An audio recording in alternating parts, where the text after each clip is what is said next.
La réalité du Saint-Esprit. Le Saint-Esprit de Dieu est peu connu par les chrétiens parce que plusieurs ne l'ont pas encore revêtu et même pour ceux qui l'ont revêtu, il demeure un mystère.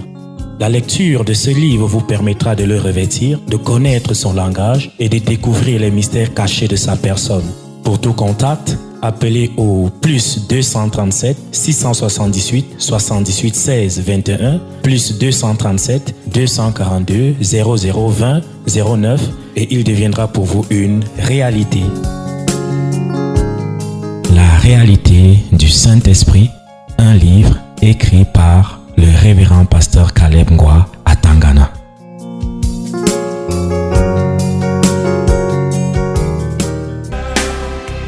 Quand les épreuves viendront, je suis sûr, Jésus me gardera. je suis sûr, Il prendra les devants je suis sûr, et il triomphera. je suis sûr, Quand les épreuves viendront, je suis sûr, Jésus me gardera. je suis sûr, Il prendra les devants je suis sûr, et il triomphera. Je suis sûr. je suis sûr de ton amour, ton sang versé me parle d'amour. Je suis sûr. Je suis sûr, Si sûr, je n'ai pas peur. C'est pourquoi je te donne mon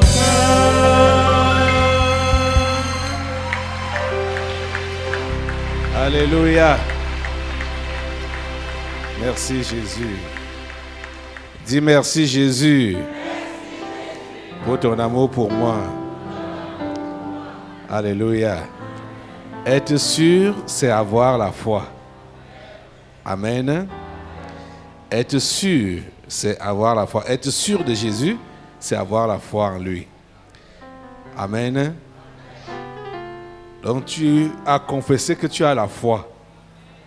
Amen. Que c'est Jésus qui te conduit, qui prend les devants dans tous tes défis. Donc tu n'as pas besoin de trembler. Amen. Il a promis ne jamais t'abandonner. Il a promis être avec toi tous les jours jusqu'à la fin du monde. Amen. Merci Seigneur. Prends ta Bible et ouvre avec moi dans le psaume 18e. Le premier séminaire de cette année est un séminaire préparé pour les fidèles du tabernacle de la liberté, comme ce qu'on faisait dans le vieux temps avec les dictées préparées. Je vous avais déjà donné le psaume 18 à y méditer. Vous vous rappelez? J'espère que vous l'avez fait et j'espère que vos esprits seront bien ouverts et captifs, du moins réceptifs pour recevoir ce que le Seigneur a à dire pendant ce mois-ci pour ouvrir les séminaires de cette année 2020. Psaume 18. Au chef des chantres, du serviteur de l'Éternel, de David, qui adressa à l'Éternel les paroles de ce cantique. Soulignez la partie qui va suivre là, c'est l'introduction. Lorsque l'Éternel l'eut délivré de la main de tous ses ennemis et de la main de Saül. Il a adressé le cantique là quand? Quand il a expérimenté la délivrance. Et notre séminaire porte sur quoi?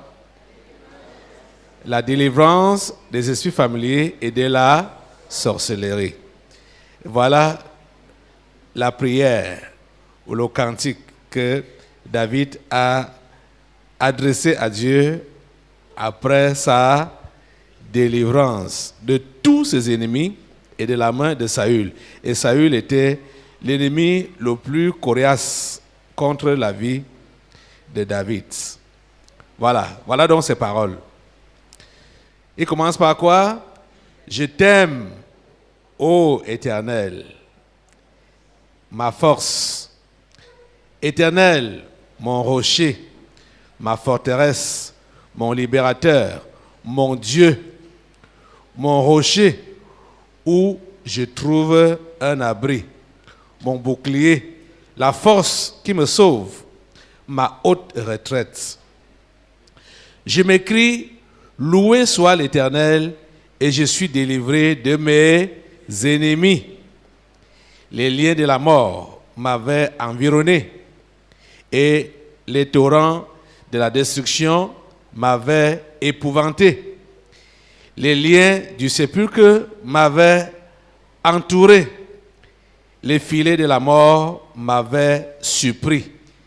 Dans ma détresse, j'ai invoqué l'Éternel. J'ai crié à mon Dieu de son palais. Il a entendu ma voix et mon cri est parvenu devant lui à ses oreilles.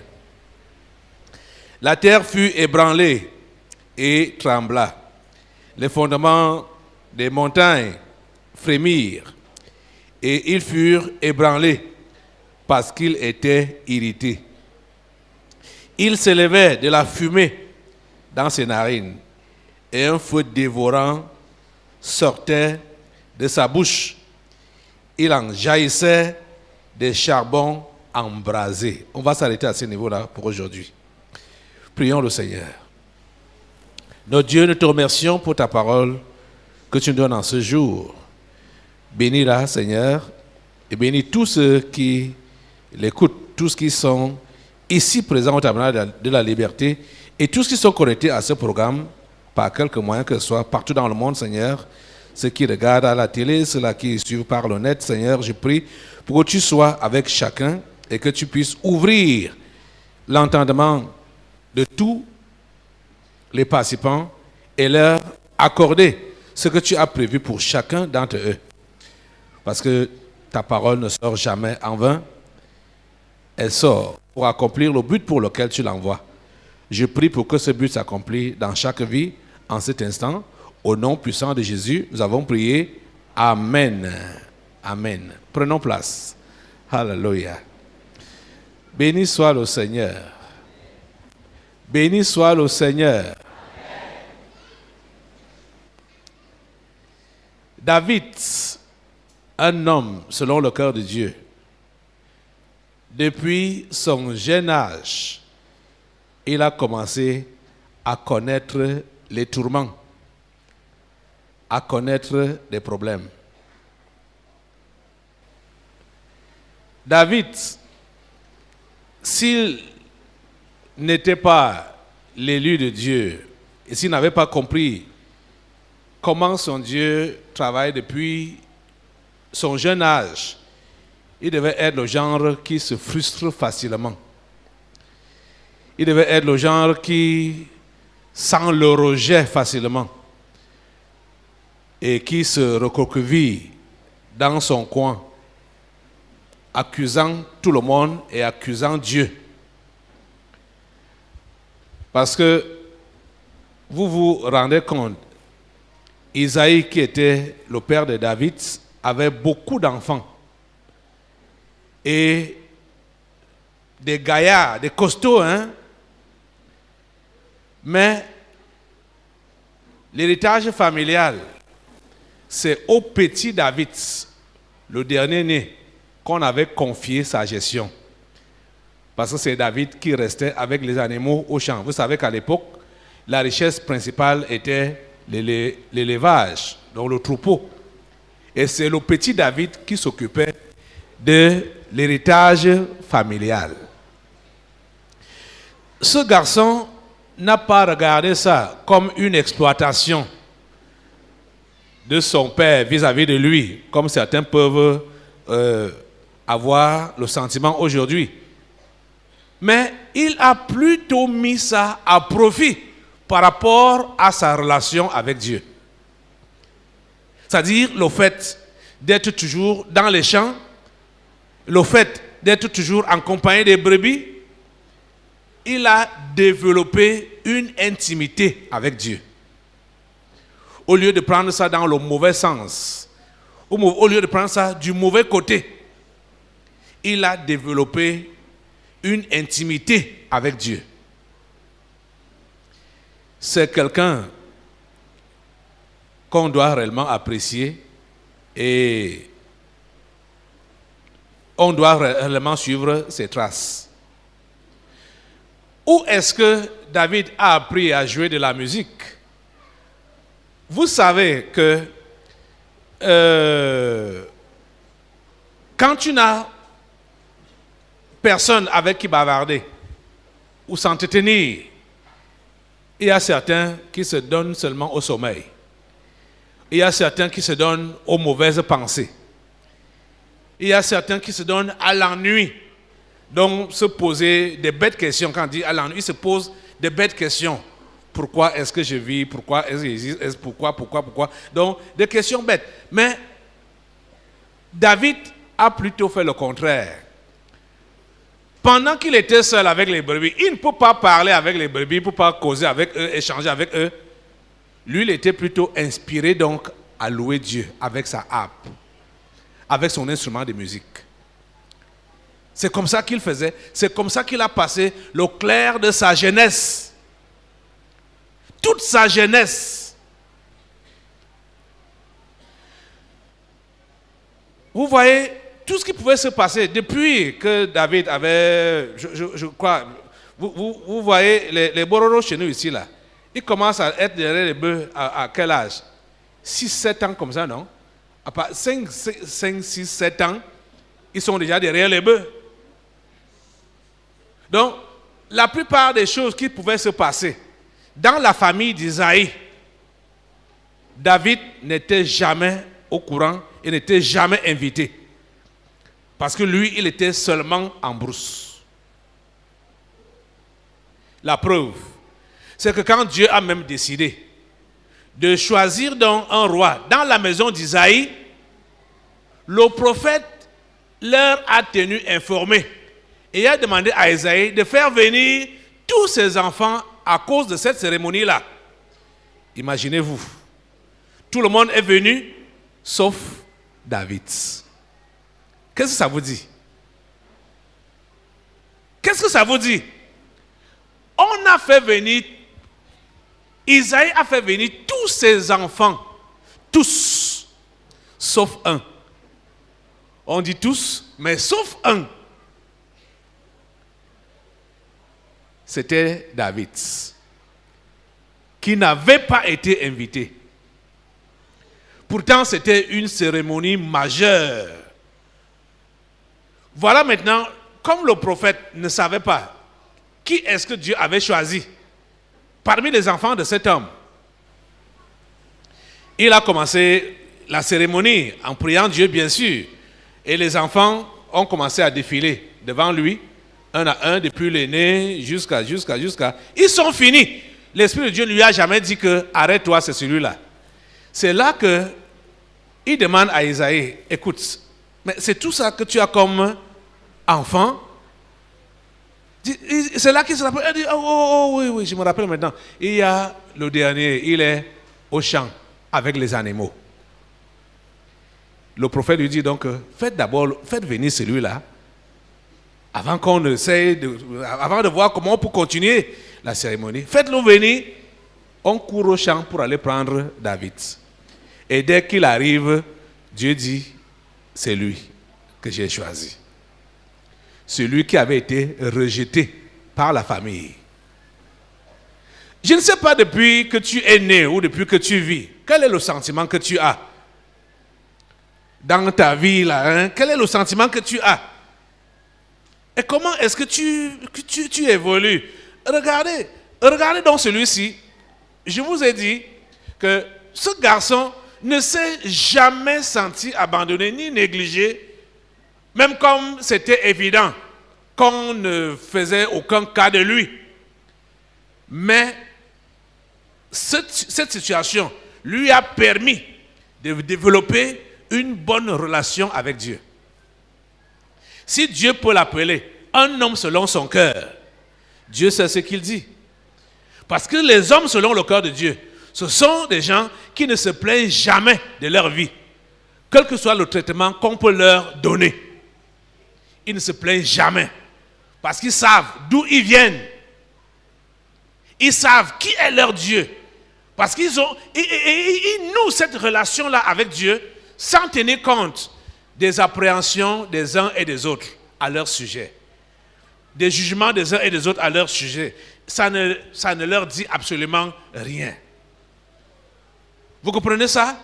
Donc, regardez ce garçon qui a connu donc ce qu'on appelle aujourd'hui le rejet depuis son jeune âge.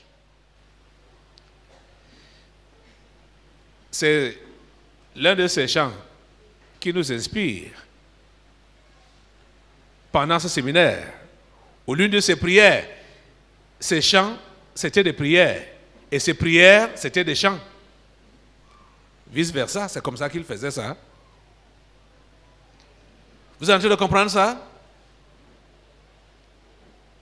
Et celui-ci, particulièrement, la Bible nous précise que c'est quand l'Éternel l'a délivré de tous ses ennemis. C'est pourquoi j'ai voulu un peu vous ébaucher la vie de cet homme qu'on appelait David. Parce que les ennemis, ce n'est pas seulement quand Saül a commencé à le pourchasser, il a commencé à expérimenter donc le rejet, le ressentiment des uns contre lui depuis son jeune âge. Depuis son jeune âge, sa propre famille. Vous allez écouter l'un de ses chants ou l'une de ses prières. Vous êtes dépassés. En ce temps-là, il a fait cette prière-là, étant déjà roi.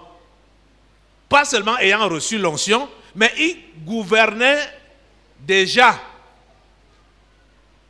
Et il avait déjà reçu le statut de pouvoir être une protection, même pour sa famille. Alors qu'il avait des grands frères. Hein? Mais quand il fait sa prière, il dit, mon père et ma mère m'abandonnent, mais l'Éternel me recueillera. Pourtant, dans la même occasion, quand vous allez voir l'introduction de ce chant-là, ou de cette prière-là, il avait pris soin de mettre ses parents à l'abri quand il était pourchassé. C'est lui qui a protégé ses parents. Mais il dit, mon père et ma mère m'abandonnent, mais l'Éternel me recueillera. Vous comprenez ça? Vous comprenez ça? C'est-à-dire, l'Esprit de Dieu était en train de revoir en lui, dans son comportement depuis son jeune âge, comment ces gens même qu'il protège maintenant, étant devenus grands, comment ces gens-là n'avaient pas son temps quand il était petit. Et il n'a pas pris ça comme un problème, que voilà, je vais me venger quand je serai grand. Comme ils m'ont abandonné, eux-mêmes sauront que Dieu est avec moi et je vais leur prouver que je pouvais le faire même sans eux. La plupart d'entre vous, aujourd'hui, quand vous dites même que vous êtes chrétien et que vous êtes soit persécuté par vos membres de famille ou par vos collègues ou par vos connaissances, votre prière et votre engagement, c'est que Dieu vous bénisse rapidement pour que ces gens-là puissent voir qu'ils ont fait l'erreur sur vous. C'est ça, non? Et c'est la raison pour laquelle Dieu n'exauce même pas votre prière. Parce que c'est avec des mauvaises intentions. Vous voulez prouver aux gens que vous avez réussi. Vous voulez prouver aux gens que votre Dieu n'est pas n'importe qui. Hein? David n'a pas eu ce genre d'intention-là. Il n'a pas eu ce genre de pensée-là. Malgré qu'il avait été effectivement abandonné par ses parents, il s'est recroquevillé sur Dieu. Et il n'a jamais pris ça comme un problème. Le fait que ses parents l'aient abandonné depuis son jeune âge. et qu'on ne pensait jamais à lui. Regardez, revenons un peu sur l'histoire de la cérémonie de l'onction d'un roi, la recherche d'un roi, où le prophète majeur de la nation convoque une réunion, une cérémonie, avec une famille précise, demande que tous les enfants doivent être là. Mais on a quand même le courage d'oublier un. Vous-même, entre nous, vous-même, vous jugez ça comment? Est-ce que c'est vraiment sérieux de la part de ces parents-là? C'est vraiment sérieux?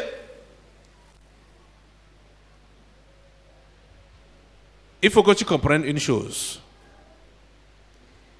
Si tu es l'élu de Dieu, son enfant, ce genre de combat va commencer dans ta vie très tôt. Et si ça n'a pas commencé très tôt, l'un de ces jours, tu seras confronté à cela, où tu es rejeté par tous. Et où tu vas te sentir peut-être exploité. Tu comprends ça? Mais cela ne devrait en aucun cas te frustrer.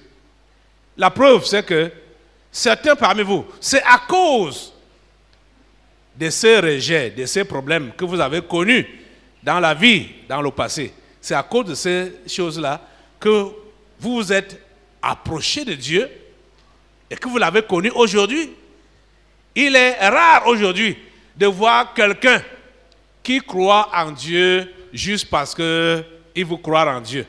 La plupart des gens viennent vers le vrai Dieu en ce temps-ci parce qu'ils ont rencontré des problèmes et ils cherchent la solution. C'est ça. Ils vont d'abord parcourir tous les lieux possibles.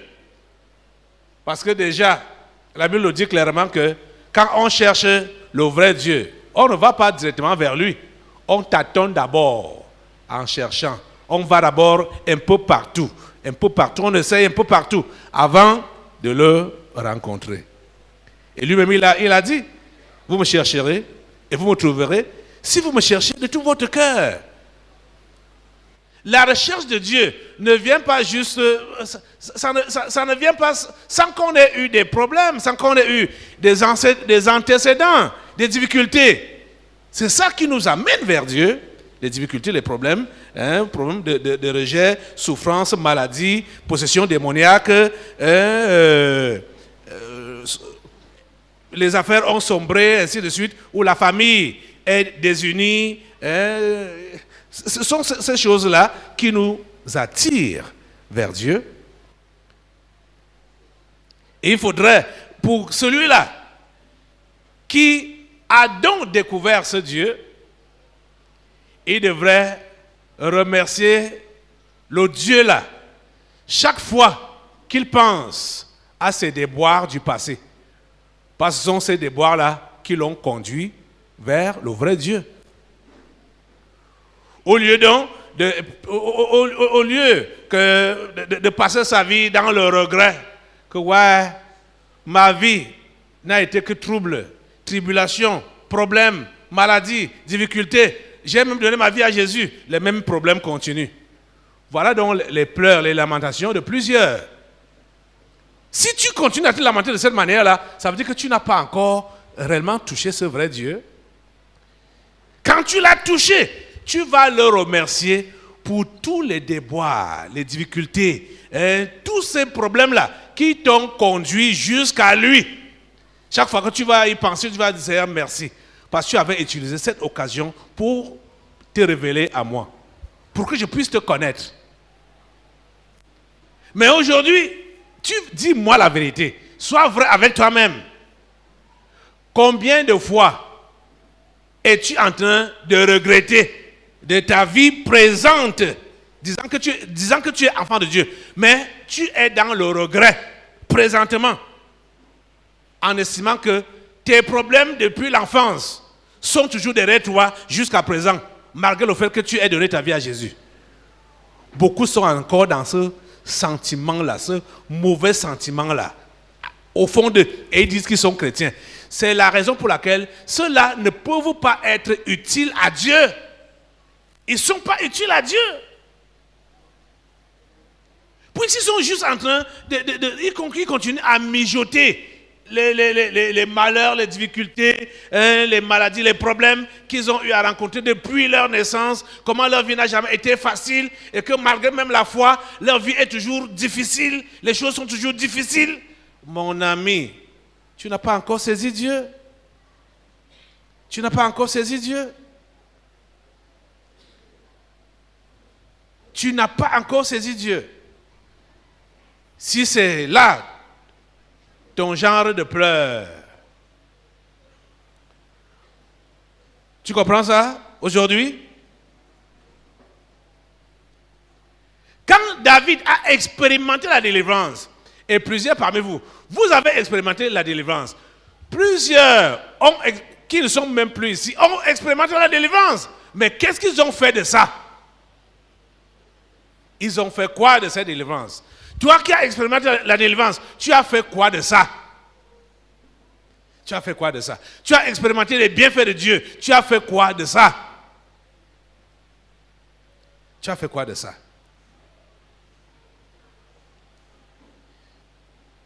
Dès que tu es délivré de tels problèmes, tu vas présenter un autre truc à Dieu. Dieu est bon. Tu ne dois même pas faire mention que Dieu, bon, je suis reconnaissant parce que tu m'as délivré de l'autre là, et bon, maintenant. Mais tu oublies carrément la délivrance que tu as reçue dans le passé, mais tu vois seulement ce que tu n'as pas encore. Et c'est ça que tu réclames. Ce n'est que ça que tu réclames. C'est derrière ça que tu es. L'ingratitude, c'est rempli dans plusieurs cœurs. Le manque de reconnaissance au bienfait de Dieu. Vous allez donc voir que ce genre de personnes, qui disent même qu'elles sont chrétiennes, mais ne servent à rien pour Dieu. Elles ne servent à rien pour Dieu. Aucun amour pour Dieu, aucun engagement pour Dieu, aucun service à lui rendre. Ils sont seulement là pour les réclamations de ce que Dieu n'a pas encore fait dans leur vie. Quelqu'un qui a expérimenté la délivrance de Dieu, le salut de Dieu, doit avoir ce langage. Je t'aime, ô Éternel. Tu comprends ça? Quelqu'un qui a expérimenté la délivrance de Dieu, c'est le langage qu'il doit avoir. Celui-là ne cherche pas les mots à vouloir parler avec son Dieu. Il ne cherche pas les mots. Comme celui-là qui va dire qu'il est chrétien, il dit que je ne sais pas prier. Chrétien, tu ne sais pas prier. Tu es chrétien. Tu ne cherches pas les mots. Quand tu as expérimenté la délivrance de la part de Dieu, regardez. Quand David a ouvert sa bouche, dès qu'il a expérimenté que sa délivrance était là, il a donné 9 qualifications à Dieu. 9. En un temps record. Ce que Dieu représentait pour lui. Ce n'est pas des histoires, qu'il a appris dans une école de prière. Comme aujourd'hui, vous allez entendre parler des écoles de prière. École d'intercession, école d'évangélisation, école de ceci, école de cela. Ouais. Notre relation avec Dieu nous rend spontanés par rapport à notre entretien avec lui. Nous sommes spontanés. On n'a pas besoin d'apprendre les formules dans une école quelconque pour pouvoir lui parler, pour s'adresser à lui. Vous voyez, vous comprenez ça? Il a expérimenté, il dit, je t'aime, ô Éternel, ma force. Éternel, mon rocher, ma forteresse, mon libérateur, mon Dieu, mon rocher où je trouve un abri, mon bouclier, la force qui me sauve, ma haute retraite. Ça coule. Ça coule. Quand tu l'as expérimenté, quand tu as bénéficié de ces grâces, lui parler, le qualifier, ça coule. David ne parlait pas en langue. Il était baptisé du Saint-Esprit, mais il ne parlait pas en langue parce que ce don-là n'existait pas encore à leur époque. Parce qu'on ne pouvait pas être prophète sans le Saint-Esprit, ni roi oint comme lui. Et vous voyez, vous avez vu avec son prédécesseur, on nous a dit que dès que Saül avait été oint, Saül s'est mis à prophétiser comme les autres prophètes, au point où ça a étonné les gens, qui ont commencé à dire, eh mais Saül est devenu aussi prophète. Un beau matin comme ça, on savait qu'il est allé chercher les ânesses. Au retour, il se mêle avec les prophètes, il se met aussi à prophétiser. Les gens étaient dépassés, sans savoir ce qui était arrivé. Il avait reçu l'onction royale, parce que les rois oints de Dieu étaient non seulement les dirigeants du peuple, d'une manière comme... c'est-à-dire comme les présidents aujourd'hui, mais ils étaient également des dirigeants spirituels. Ils avaient cette double fonction-là, diriger les gens selon l'administration, mais diriger aussi les gens dans le spirituel. C'est comme ça que ça se passait en ce temps-ci. Vous voyez, voilà quelqu'un qui a été délivré. Toi, toutes les délivrances que tu as déjà reçues, comment tu t'es exprimé à ton Dieu? Comment tu t'es exprimé à ton Dieu? As-tu été même reconnaissant? As-tu été reconnaissant? Es-tu reconnaissant? Ou alors, toi, tu es toujours dans tes plaintes. Tu es toujours dans les réclamations de ce que Dieu n'a pas encore fait. C'est ça que tu réclames qu'il puisse faire dans ta vie. Tu as déjà fait quoi avec ce qu'il t'a donné? Tu as déjà fait quoi avec ça? Oh mon Dieu. Ouvre les esprits de ces gens. La réalité du Saint-Esprit. Le Saint-Esprit de Dieu est peu connu par les chrétiens parce que plusieurs ne l'ont pas encore revêtu et même pour ceux qui l'ont revêtu, il demeure un mystère. La lecture de ce livre vous permettra de le revêtir, de connaître son langage et de découvrir les mystères cachés de sa personne. Pour tout contact, appelez au plus 237 678 78 16 21 plus 237 242 0020 09 et il deviendra pour vous une réalité. La réalité du Saint-Esprit, un livre écrit par le révérend pasteur Caleb Ngwa à Tangana.